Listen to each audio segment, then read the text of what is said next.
imagine, Dennis, about how to run cancel that appointment. Verbal recommendations, Johnny. Look, I watched a SBS documentary called Hurricanes from Above this week, which I recommend to people. It was looking at the deadliest hurricanes in 24, but looking back through history, just saying, are they getting worse? Are they getting more serious? It's really devastating to look at. The sort of a consensus there by the people who know there aren't any more hurricanes, but they are more serious. And so it's really quite worthwhile, particularly given what, happened in Queensland in this last week, this sort of remarkable storm that clearly was worse than any hurricane they'd experienced. Well, I'm going to share a clip from ABC News. It's up on MyView and YouTube about Helen Chook, who became Australia's first woman of colour on TV news, was sent by the ABC to Beijing, or Peking as it was then known. She says that she was the last Australian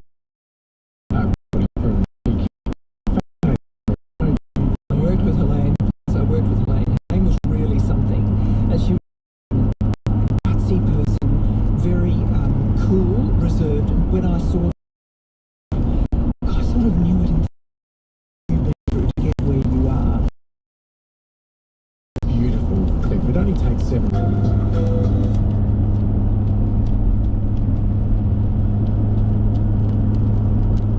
What happens when medicine is sold like a makeover? Clinics with 5-star reviews selling miracle cures. I left that place thinking I found myself a solution, but it's your body that pays the price. I had one cheek higher than the other, one cheek further in from my nose. Before and after, a new series on how medical hype spreads online, who profits and who pays. Background briefing, Sunday mornings at 9 on ABC Radio National, or hear it now on ABC Listener. Cricket doesn't care about your KPIs or endless trips for DIY supplies, because while the sun's out, you've got your structure, and Steve Smith's 100 knockout. So embrace that unwashed bin with a gentle smile. You may have stuff to do. Don't let life get in the way of the Ashes. Catch every ball live and ad-free on the ABC Listen app. Hi, I'm Robert Swan. And I'm Priya Alexander. Coming up on the Health Report after the news. CT scans, great when you need one, but it could pay a price down the track in terms of cancer risk. A radiologist says we should drive down unnecessary scans and introduce informed consent. You might think of psoriasis as a skin condition, but its effects are far more than skin deep. And what makes a person want to become a dentist? And what's the best time of day to exercise for your heart and for your health? All that Coming up on the Health Report after the news.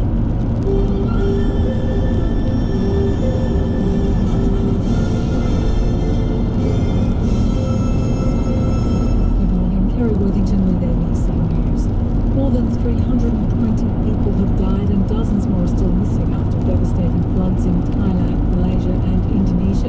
Asia editor Karishma Vyas reports from Thailand, where flooding has claimed more than 50 lives. This is the first time we've been able to make it into the centre of Hatyai city since the floodwaters receded. The floodwaters reached almost to the first floor of properties. Business owners and residents are slowly emerging, beginning the clean-up. But one thing that is glaringly obvious is that they're here alone.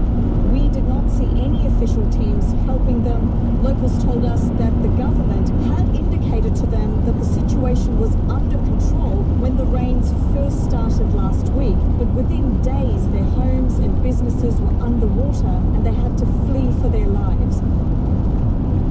There have been further arrests in Hong Kong after officials confirmed the death toll at the wrongful port inferno was risen to 128, with many more still missing. North Asia correspondent James Oden reports. Residents at the apartment complex have repeatedly claimed the fire alarms at the Hong Kong Tower complex failed to warn residents as fire took hold on Wednesday afternoon, trapping many inside. Now authorities have confirmed that fire alarms in all 8 buildings were non-functional. 2 construction company executives and a consultant are facing possible manslaughter charges. Police have now confirmed another 8 arrests after police raids. The cause of the fire is yet to be determined. James Oden, ABC News, Hong Kong. Disruptions to flights are expected around the world after European aircraft maker Airbus ordered urgent repairs to thousands of its A320 jets. Satyan Weinstein reports. Airbus says it's discovered that intense solar radiation could corrupt data crucial to flight controls on the aircraft. The recall will see 6,000 planes grounded worldwide. About two-thirds of the aircraft can be fixed with a software upgrade, but the rest will need more complicated hardware changes before they can fly again. Airbus says the issue came to light after an incident that's on land in Florida. The recall appears to be the largest in the company's 55-year history and comes just weeks after the A320 overtook Boeing 737 as the most popular commercial jet in the world. The recalls led to further disruptions for travellers through Melbourne Airport, with Jetstar cancelling flights scheduled to Sydney, the Gold Coast and Launceston today.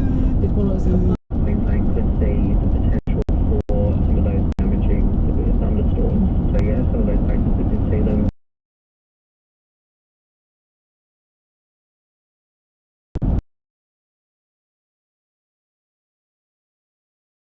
says the state government needs to provide compensation as soon as possible. Tasmania recently became the second state after Victoria to announce a redress scheme for those affected by historical forced adoption practices over several decades from 1950. Kathy Maxoviak was 17 when her baby was taken away at birth in 1965. She says time's running out for women like her to receive justice. Nothing really, but it doesn't matter until the monetary equivalent of losing your child. Nothing will ever cover that. But maybe, just some validation or I'm sorry. Hopefully we can get together some momentum and carry on and maybe we'll get around it. The South Australian government says it remains committed to supporting those affected by past adoption practices, but declined to say whether it will establish a redress scheme. Brisbane AFLW coach Craig Starcevich says his side is relishing the underdog label ahead of tonight's grand final against Princess Park. The Lions and Kangaroos have contested the last three finals.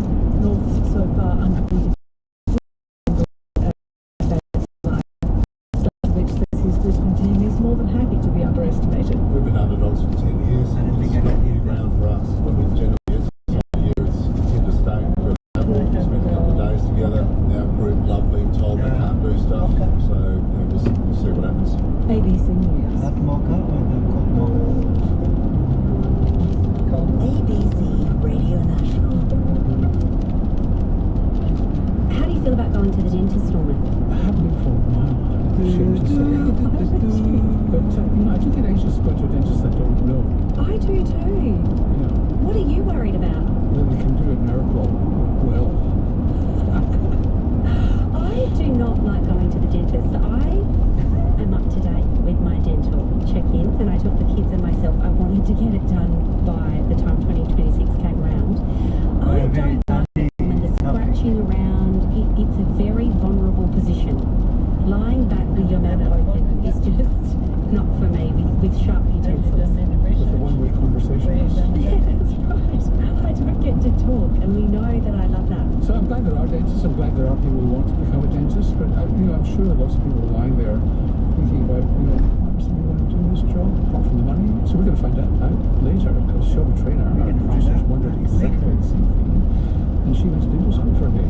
She did. That is coming up on the Health Report. I'm Priya Alexander on Wiradjuri land. And I'm on the lands of the Nakachank and Piscataway people. And where is that? Because it's not ringing any bells for me. Well, it's not on the Australian continent. These are the traditional owners of Washington, D.C., which is where I am. Miles away. Miles and miles.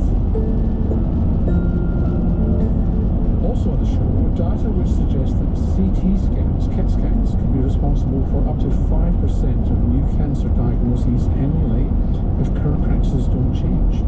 But of course, there are important caveats, aren't there always? Aren't there always? And this is one of my conundrums. Sometimes you absolutely need a CT scan, but the benefits must outweigh the risks. Psoriasis is fairly common. It's an autoimmune condition that shows up as itchy, dry and sore skin, but it's deeper than the skin that's affected. And what's that rash? Is there a best time of day to exercise? Surely the morning. I cannot exercise at night and then sleep. Well, it's funny you should say that. I do exercise in the morning because that's the time I can, but I feel better after exercise in the evening. And a lot of it depends depends on whether you're a lark or an owl. But wait and you'll find out more. In the news, vitamin B6 has likely been in everybody's news feed again this week, and that is because the Therapeutic Goods Administration has decided to take action on something that we've spoken about previously on the show. Vitamin B6 toxicity, which is people are often taking more vitamin B6 than what they realise. It's often in multiple supplements, and it can have significant side effects, including peripheral neuropathy. So it can impact those nerves outside of the spinal cord. You can get numbness, tingling, and in some cases, even if you stop the B6, the can persist. It might be irreversible.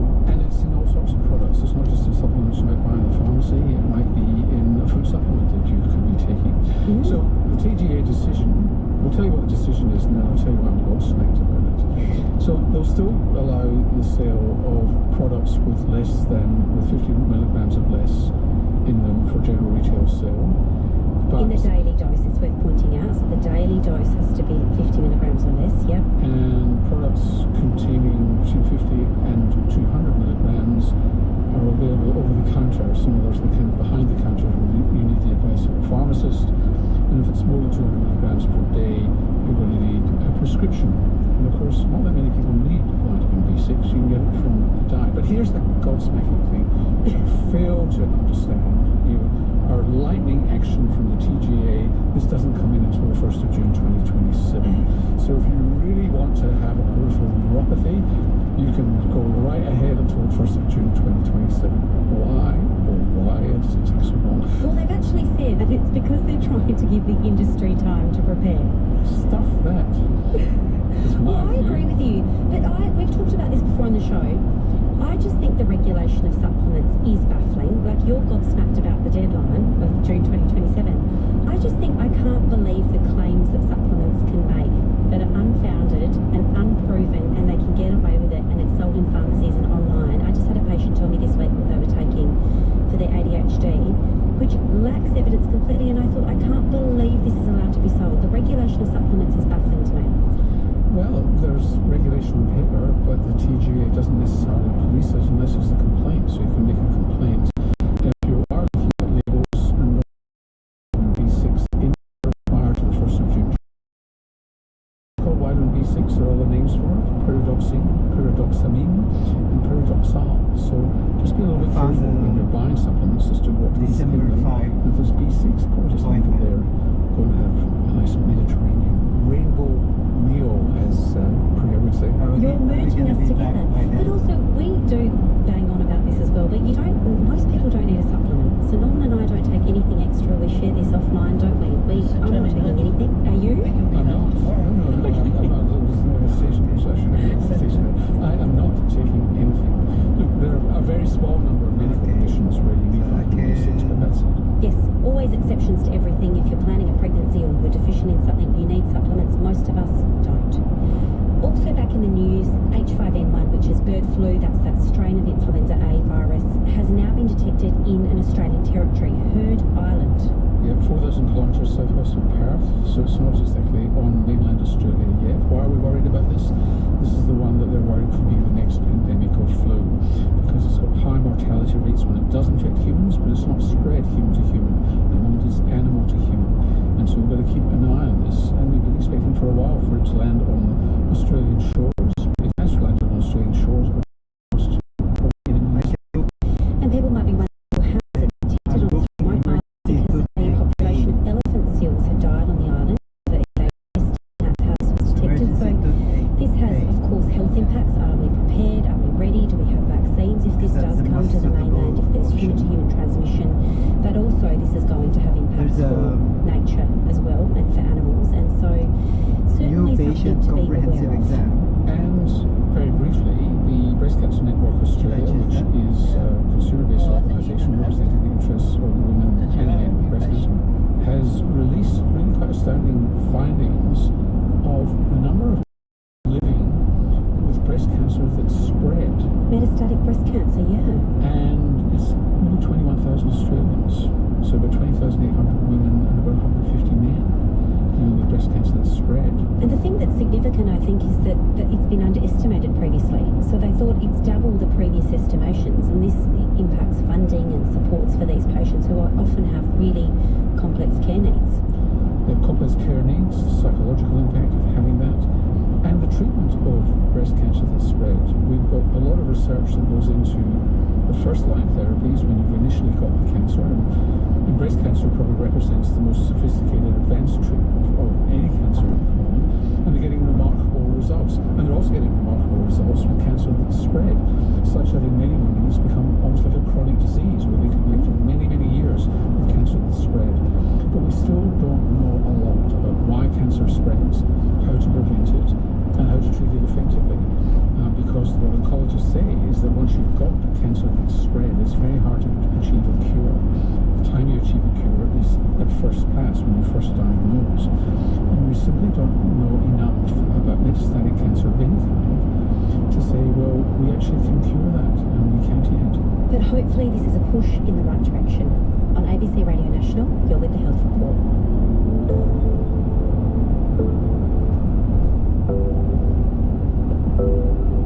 CT scans are sometimes absolutely necessary, but there are always risks, and you've got a story about how you balance those risks and benefits, and if you actually need a scan. Yeah. If you look at data from the United States, where they actually looked at 93 million CAT scans performed in 62 million patients in 2023, they projected in this research that that would result in approximately 103,000 future cancers. They're talking about lung cancer, they're talking about bowel cancer, they're talking about leukemia, breast cancer. It depends where the CAT scan's been done and the exposure to radiation. And based on this study, they estimate that over time, if CAT scans go on at the current rate in the United States, 5% of all cancers could have CAT scans to blame for. So this is a serious issue. It's one that's being monitored by Associate Professor John Campbell, who actually is a radiologist, a practicing radiologist, has also been a health administrator, and he's very concerned about it. The regulator that PANSA says that in Australia there's about 5 million scans done a year, and that's much less than in America. Well, 1/3 less than in America. So their rates of cancer, we might expect ours to be 1/3 less, because we do 1/3 of that CTs that the Americans would do. Now, our PANS has made a comment on CT scanning. We looked at this area, and they did it in April of this year. I think they published it in May. Where they said, oh, well, CT scanning technology's changed, and the extrapolations in the on radiation exposure in Hiroshima and what was found after that, and these are not necessarily relevant to ascribing risk. What's your comment on that? Well, earlier on that same paper, Norman, they said we've always known about these risks. There's nothing new in this paper. The risks are well known, and those risks are based on the atomic bomb dropped in Japan, and they've been gone over with a fine-tooth comb for the last 25 years. And no one said that it's not a risk. Everyone says it is a risk. Actually, including at PANSA, said the risk is well known. So I think the time has come to sort of do something about it, rather than hope that scans will be used in an evidence-based way. We can do better than hope, I think. We'll come back to the evidence-based way in a moment. So when you talk to radiologists, and I predict if I talk to the College of Radiology about this, they'll say, look, CT scanning 25 years ago was a long process, involved process. You're sitting in the scanner for ages. Now you're in the scanner for a few minutes, and it's transformed and the radiation doses low. What do you say to that? Two things. CT's fabulous. It's so accurate in finding cancers or useful in trauma. It's across the board. It's been a revolution in imaging, so I wouldn't want to in any way dismiss the value of CT. But there's a risk, because the pictures are so great now, they do require radiation, and perhaps more radiation than those back at the start.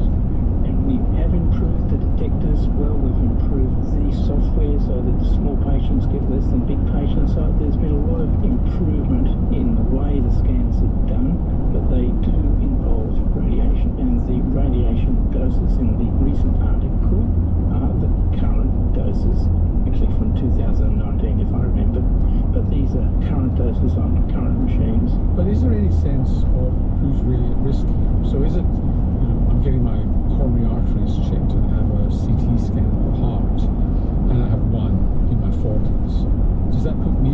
or is it somebody who's got a chronic illness and is having multiple CT scans? I mean, or is it just a graded risk depending on how many scans you have? Yeah, the number of scans, but each scan has got a risk. Now, age is another factor. So if you're a 1-year-old or a 6-month-old, the more scans you have, of course, the risk will be higher. And some of the CT scans are quite complex these days. Say, looking at the liver, you might go into the machine and have 4 scans before you come out. Now we come to the question of how essential the scans are and how evidence-based they are. Do we know what proportion of CT scans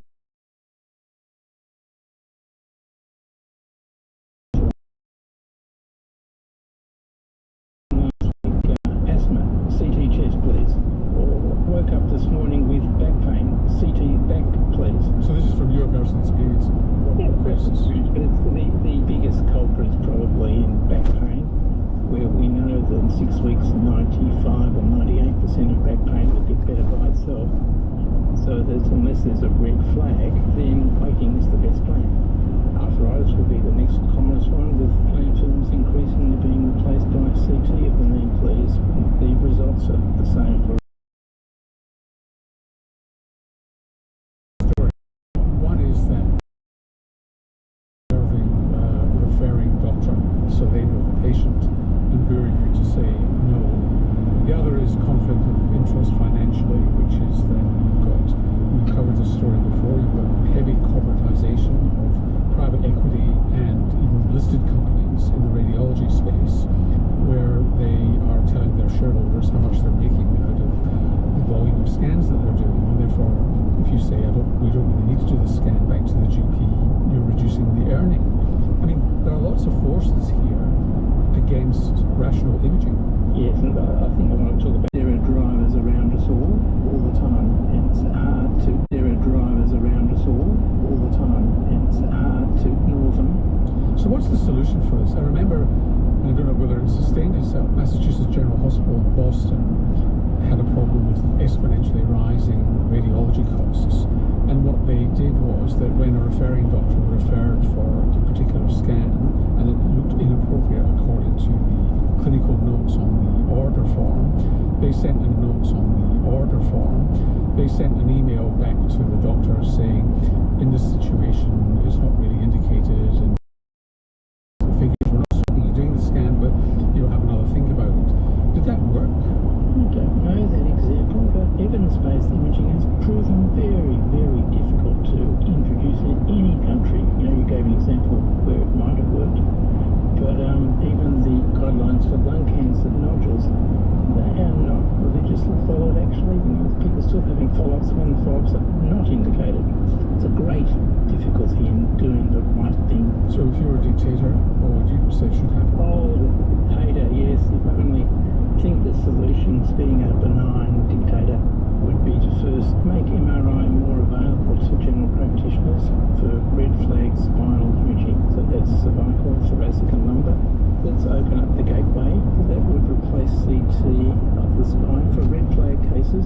Just to be clear, what you're talking about here is this is not straightforward back pain, you've got weight loss, you've got bruising, there's other symptoms going on. Yeah, it's where the GP thinks there's something not quite right here. I need imaging. MRI is zero radiation, and this is not that would be an easy step. You know, stroke of the pen done in one day. No cost, lots of benefits. MRI is better than CT for the spine. Same for the ovarian lesions that are suspicious on ultrasound. CT is not very good for that. MRI would be great. I think the next activity would be to make sure that patients gave informed consent before they had a CT. This is controversial because it's said, even by the regulator, patients might get worried and not have an important CT. I think that's paternalistic. Patients deserve the right to know the risks of examination and the benefits, and then to decide if that's something that's good for them. So I don't think you can exclude the patient, really. It's really unreasonable, but we have for a long time excluded the patient from this decision, and I think that hasn't been a reasonable approach. And the question that you need to ask your doctor for ordering a CT is, do I really need it? Is it going to make a difference to my care? Can you substitute for MRI? What's the benefit for me? What important information are we looking for here? What are the risks? No, they're all alternatives. And written consent is just a little hurdle that people should step over with that makes them recognise that there is a risk here, but it's acceptable or not. So it's Professor John DeCampo, a radiologist based in Melbourne. So as with everything, Priya, it's we do what we need to.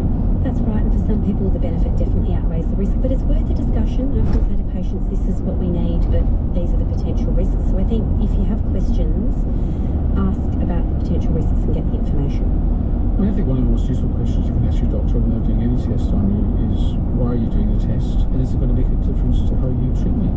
Yes. And if it's not, if it's just to settle down anxiety in the doctor, then you can choose not to have it. It's up to you. Yeah, I agree. That question of how does this change my management, I think is a key one. We asked the Royal Australian New Zealand College of Radiologists for a response to the issues mentioned in John's interview, and if you want to read that, it will be on our website. You're with the Health Report on ABC Radio National.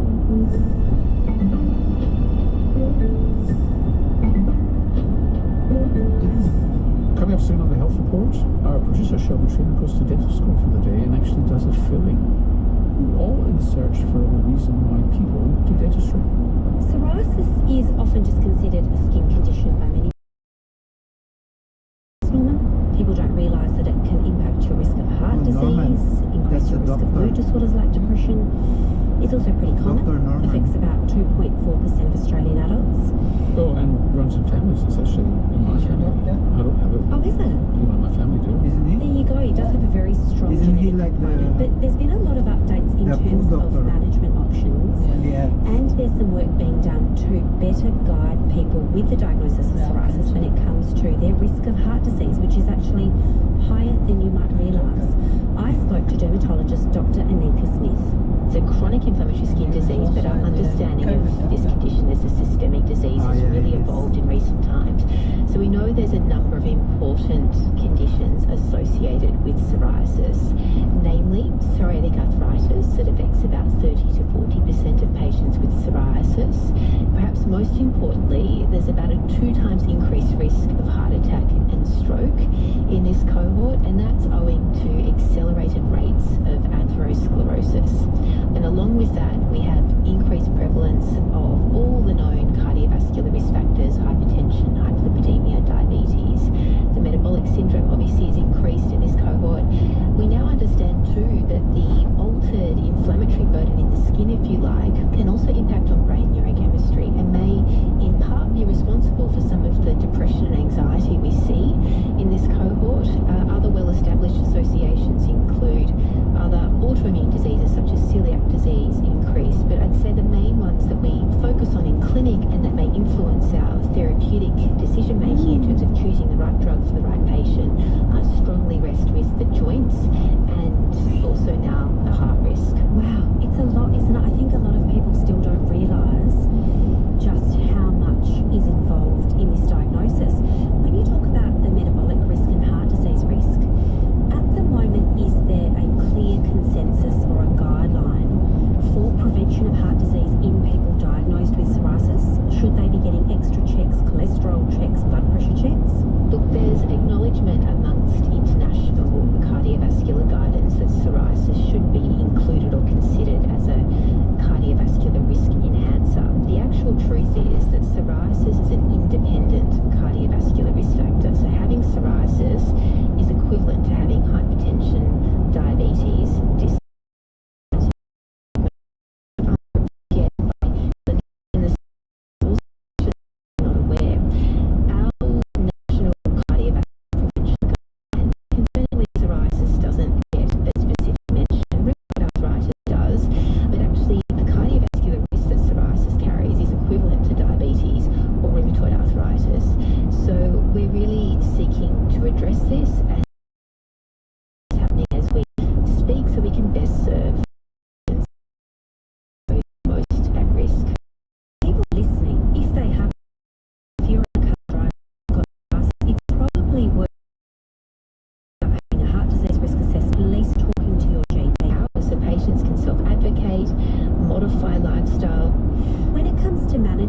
there are more options available now, and if we just focus on the skin for a moment, so we're talking about those thick plaques that can impact people, really impact quality of life. I think people often envision the tar, the messy tar or steroid, but are there more topical therapies now available? The treatment space has really evolved. Fortunately, our topical therapies have become a little bit more elegant, and obviously if they're smelly and cosmetically displeasing, people aren't going to use them. So the most effective topical agent we've got at the moment is a combination of a potent topical steroid and a vitamin D agent, and that's a foam-based formulation. But obviously choice of topical very much depends on the site you're treating, the person you're treating, and their history.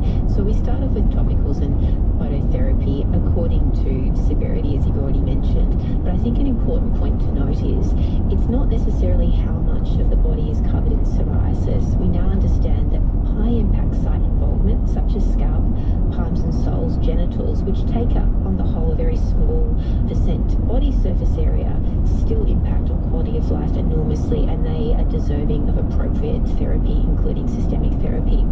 In the systemic realm, so that's tablet therapy and injectable therapy, there's been massive evolution. We've got new tablets which are really great at switching off skin inflammation, also treating joints. And then in the injectable space are these specially designed proteins like biologic fighting psoriasis. We now think that the drugs that are most effective at clearing the skin are the ones that are probably going to be most influential in terms of reducing the risk of developing these comorbidities, but also are the most powerful when it comes to quality of life improvement. So the systemic therapies actually help disease management, but also reduce the metabolic risk, so might actually have an impact on the risk of heart disease. Correct. So we've had other researchers internationally show reduction in some of these high-risk coronary plaque phenotypes, if you like. What we now need to establish is whether that translates to less heart attacks and stroke. Is the risk of heart disease and metabolic risk with any psoriasis? So I'm just thinking for someone who's got a couple of plaques maybe on the arms, is it more disease, more risk, or any disease there is a risk? Yes, you've hit the nail on the head. Any disease there is a risk, but that risk increases according to severity. Okay. So more than 10% body surface area denotes the highest risk, so that's more than 10 palms worth. But it is well established that even just 3% body surface area, so that's a small amount of skin psoriasis, does carry an increased risk, albeit not as great if you have inflammatory burden on the skin. There was a recent study in JAMA Dermatology, Anika, that looked at the Mediterranean diet in addition to the medical therapies. Are there particular lifestyle interventions that do have evidence for people with psoriasis? Yeah, we assessed recently compliance with Mediterranean diet in a local cohort, and it seems as though it's somewhat underappreciated that the Mediterranean diet holds value for a lot of inflammatory skin diseases, including psoriasis. Exercise is beneficial as well, reducing weight. Weight is if we carry excess weight, because we know it can drive psoriasis severity, but also mediate resistance to therapy, in particular the biologics. So we're seeing a lot of promising data evolve with the GLP-1 agonists in this space that doesn't exclude addressing those critical core foundational components of diet and exercise. That was dermatologist Dr. Anika Smith. On NSW National Renewable Health Report. Coming up on What's That Rash? What's the best time of day to exercise? But now we go to dental school and we've got our producer Shelby Triller with us, Priya. So Shelby, you have done something that Norman and I have not, which is you've gone to dentistry school. Yes, for one half a day, if that really counts, at the University of Sydney. I'm sure it counts. Why did you do it? Honestly, at the University of Sydney, I asked them, do you have anything cool going on? And they told me, we've got this vending machine. And I was like, okay. They're like, we have this vending machine that is full of teeth. Do you want to come down and look at it? And I was like, absolutely sure. Why in the world do you have a vending machine full of teeth? So you put in $1 and you get a tooth out. You put in $15 and you get a tooth out. $15? No. I think you could actually tell. Before we get into this story that you're in accents, and I should probably explain. Australia and Canada have a reciprocal agreement. Basically, you can train in Australia and go back and practice as a dentist in Canada. And dental schools in Canada are apparently very competitive, so it's a bit easier to hop over to Australia to train. So we're full of Canadians. Canadian dentists with a vending machine. This sounds interesting. I'm tuning in. Standing in the dental school simulation centre, and there are vending machines, but they're not full of food, they're full of teeth. And I'm gonna buy one. It was a pair of plastic teeth, actually, a set of adult molars. The students have to buy these teeth like they buy their textbooks. They're required for the dental simulation clinic we're about to head into. In these 4-hour sessions, the students learn how to use the tools of the trade, mirrors, drills, burnishes, and how to do common procedures like fillings.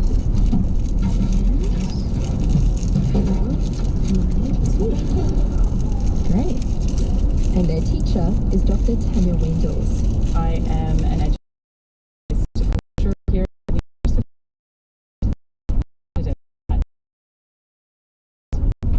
I'm the only person who often thinks, what makes a person want to become? Now, Yeah, I do describe it kind of like medicine on a really small scale.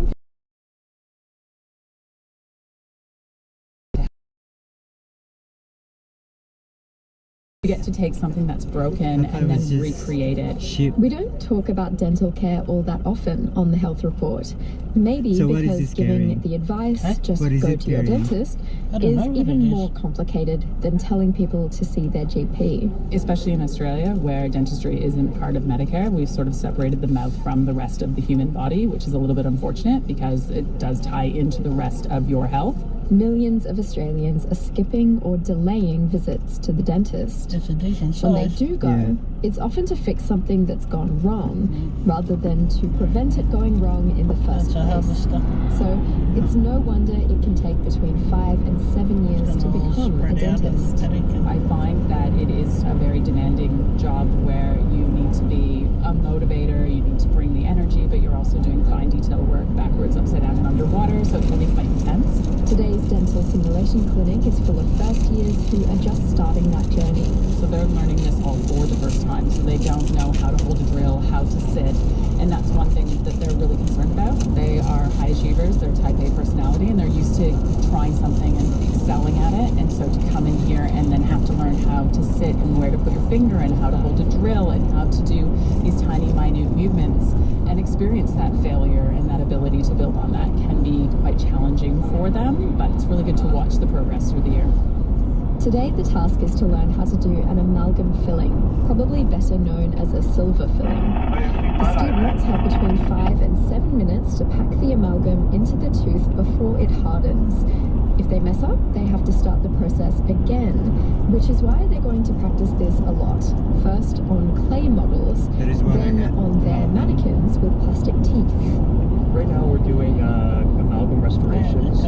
Are a metal mercury alloy that we're putting into teeth that would have been prepped for cavities. So clearly a patient would come in, they'd have some sort of decay or cavity going on, we'd remove that decay, and now we're just filling that so that you don't get a cavity in the future. So what we'll do is we'll damage the structures beneath the tooth, and then we'll prepare to get that amalgam into the tooth cavity itself. So there's some steps like fixing, putting it in, packing it down, and polishing it that's involved, and you end up with a nice shiny little covering over the tooth that protects it from future damage. It's kind of a bit like chemistry, a bit like sculpting, a bit like everything. There's definitely an artistic side to dentistry that I think gets overlooked sometimes, and that's a nice quality of the training here. What are you up to at the moment? What are you prepping? I am just waiting for my check my Vitramon before I can mix my amalgam material, and I can pack it into my tooth. So you've prepped the tooth, that's that thin layer that they were talking about. So it's a very thin layer, and it's supposed to only cover the dentine, which we can't see very well on these 3D printed models, but in real teeth we'll be able to see. And it's not meant to cover any of the top sort of enamel layer of the tooth. How do you tell the difference between the dentine and the enamel? I'm sure that's a very basic question. No, it's a great question. In real teeth, there's quite an obvious color difference. So the enamel will be very pearly white. Dentine is more yellow. It also feels different. Enamel is quite hard if you feel it with any instrument, whereas dentine is a bit softer because it's quite a bit less dense. I hadn't thought about the fact that, yeah, when you're poking around, it will feel different. Yeah, there's actually dentistry is part of the there's the vision component, which is really important, but also feeling around. A lot of that goes into how we prepare cavities as well when we drill teeth. So when your dentist drills your teeth, it's a lot of visual feedback, but also a lot of tactile feedback as well, which is quite an acquired skill. Just having brief to be so many aspects that go into this, like there is a bit of artistry about it. Someone was talking about how tactile it can be. These things that I, as someone who doesn't have this background, work in a health shop, we don't talk about teeth that much. It's surprising what has come up. Is that something that you've experienced in your journey as well? Definitely. I think, there are times where I see fillings done in people's mouth where it's just a standard filling and it's fine and it's acceptable, but there are other times where I can see that someone's put an artistic tint to it where they've built up beautiful cusps and you can see the anatomy and it looks like they've recreated the tooth. You almost don't even notice the filling is there. And I get a little bit of joy out of that from that artistic effort that someone's put in. So it's nice to watch the students be able to create and remake nature so that it's a fully functioning tooth that still is very beautiful and aesthetic as well. And I guess that somewhat goes into the motivations. Like, I've been curious to ask people, why did you get into this? What was the interest for you? What was it for you, and what are some of the things that you hear from other people? Originally, when I was in my undergrad, I was going more toward gastroenterology, so the other end of the tube. But most of the patients are sedated, and I'm a big chatterer, so I do like to talk and develop relationships with people. It also is a good career for if you want to also have a family. It's more of a 9-to-5 job. I have friends who work in the emergency department, and they're working 48-hour shifts through the night. Nobody dies on my watch, which is lovely. Not yet, thankfully. So it's a nice way to combine that medicine and that health, but also if you've got an artistic side to you, while still having sort of patient contact and communication. So, it's nice. And that's what these clinics are preparing the students for. They learn the skills in a controlled setting so they can gain confidence before working on real people. For now, as I said, they're working on mannequins. They're these disembodied torsos with their mouths agape, revealing rows of pearly white plastic teeth. Yeah, I mean, this guy kind of looks like a person. Yeah, right? More or less. You got the cheeks, you got some realistic teeth, so as long as you just pretend that there's a head and a face there, then you can go for it. Great. I have a really dumb question for you, though. Do you name your mannequin? I actually did. His name is Jeff. Amazing. That's the perfect answer. Hi, Jeff.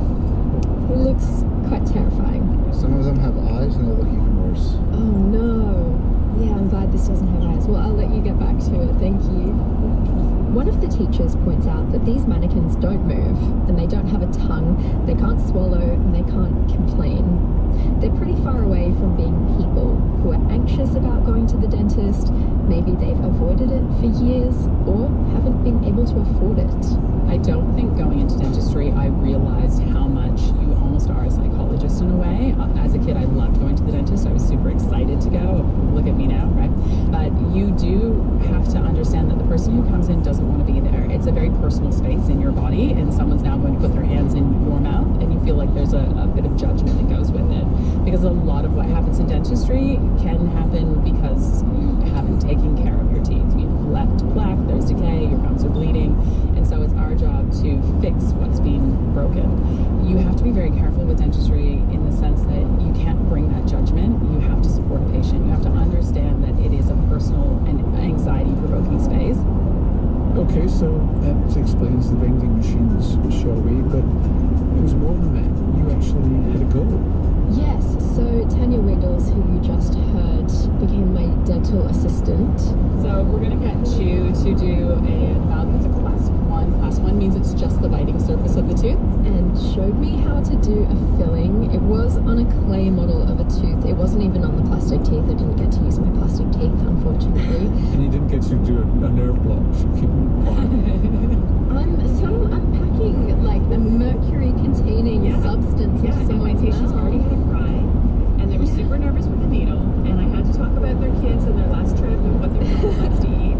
So basically you're working with amalgam, which is part mercury, which is an interesting experience. Oh, so they still use amalgam these days? It's a long time since I've had amalgam in my life. Yeah, so they are going out of style. The EU has actually banned them because of the environmental impacts, but we still use them a lot in public settings. They're very reliable, so it's pretty easy to set and forget an amalgam filling. Before we go on, anybody who's being told to go in and have all your amalgam fillings out should go to see somebody else, because if you're worried about the mercury is stable in your amalgam, but it's certainly not stable when you're drilling it out, unless they have to drill it out. So stick with the amalgam you've got until it needs to be changed. Yeah, and that's what's a bit stressful about doing the amalgam filling, is the exposure is highest when it's being done and when it's being taken out. So you've got a time limit. You've got 7 minutes before the amalgam sets. And if you do it wrong, you have to then remove it. You're upping the exposure to mercury. Oh, thank you very much. This is your big end now? Really just big end. All right, we're really punching. Yeah. Do you do grip strength exercises? Yes. You can hear Tanya encouraging me. It's a hard task, I think, for a perfectionist. There's lots of things I would have done differently. You're doing great, by the way. I'm very impressed. You've never done this before, and you're up for it. I think that this is not as strongly packed as it should be. I can already... Don't focus on what it's missing, focus on what's great and where to go. Something else is that when the amalgam is setting, it starts to squeak. Once it starts to get a bit squeaky like that, and it's not that sort of softer, chalkier one, then we know we're getting close to carving. Right. We don't want to carve too early, we don't want to carve too late. And then once it sets, you have to start carving it, and you try to match what an actual tooth looks like. So this is the art of dentistry. Yeah, it's artistic, Yeah, you have a proper molar sitting next to you, and you're trying to mimic what it looks like, and you're kind of making artistic decisions. Oh, wow. You've got to think of how someone will bite down as well, but you do get to have a bit of freedom, I guess. So, did you pass, Shirley? How did you go? Tanya says that I did pretty okay, and this is a radio medium. You guys can't see the tooth, so I'm just going to say it was great. It looked fabulous, and I definitely, pass, I think. Still somewhat acceptable. And it's your first one, so I never want you to look your I want you to have that first one, I want you to keep it. And then when you did the second one and the third one and the fourth one, I want you to see it progress. I never want you never do anything the first time, and it's amazing. So you tempted, Priya, to sort of switch to general dentistry and general practice? Definitely not. Yeah, it's got to be a bit surgical in their view of the world, and you're much more physician. On ABC Radio National, you're with the Health Report, and I'm going to leave you now with Tegan Taylor for What's That Rash?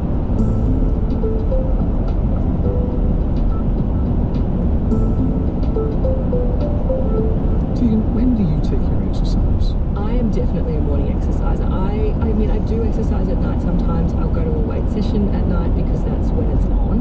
But if I was left to my own devices, I would absolutely be exercising at the crack of dawn. It's my preferred time of day. So here's the second. What about you? I'm probably more of a night person. When are you an exerciser? I tend to do it in the morning because I feel it to the end of the day. I won't get it done. This is it. This is it.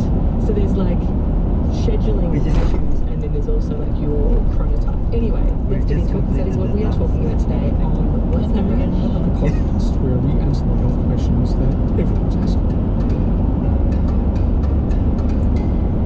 So this week's question comes from Helen saying, "Hello, I really enjoy your program and its sister," by which I'm sure she means the Health Report. Helen says, "My husband has recently come across some information suggesting that exercising in the morning, especially without some gentle movement first, significantly increases the risk of heart attack or stroke. Evidence time or a more beneficial time? What are the main considerations for best time of day, level of fitness, age, and awake time, i.e. night owl or lark?" Woman, I thought this was just going to be about like, when do you exercise? I didn't realise that people may be dying for choosing the wrong time of day. Well, let's talk about dying first, since that's what Helen is worried about her husband, maybe even for herself. There is no question that taking exercise reduces the risk of sudden cardiac death, without any question of doubt. If you've got a background risk of sudden cardiac death and you exercise regularly, your risk of that drops. Your risk of a heart attack drops, and your risk of a stroke drops. On the other side of it, and it doesn't outweigh the benefit of exercise, there is an effect on the risk of sudden cardiac death on time of day, exercise time of day. And it's thought to be a problem of blood pressure. So if you've got cardiac risk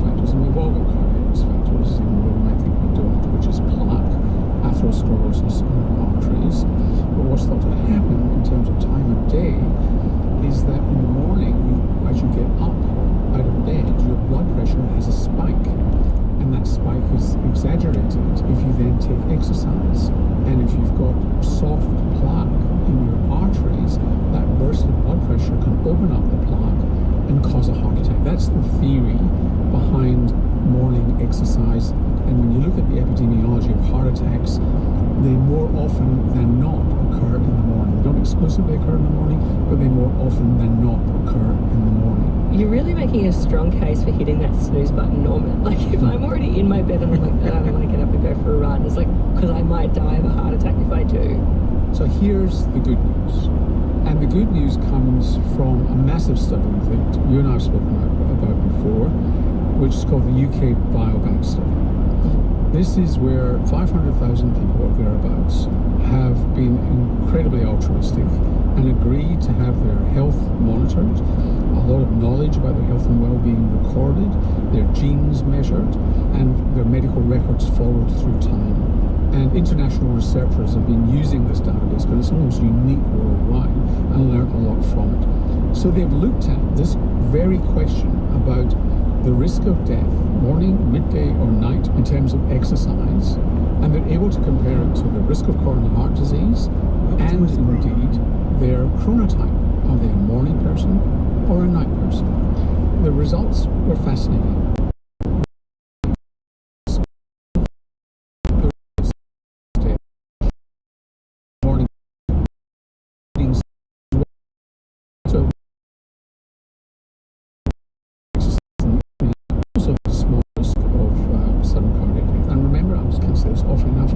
Overall, people who exercise had a lower risk of sudden cardiac death.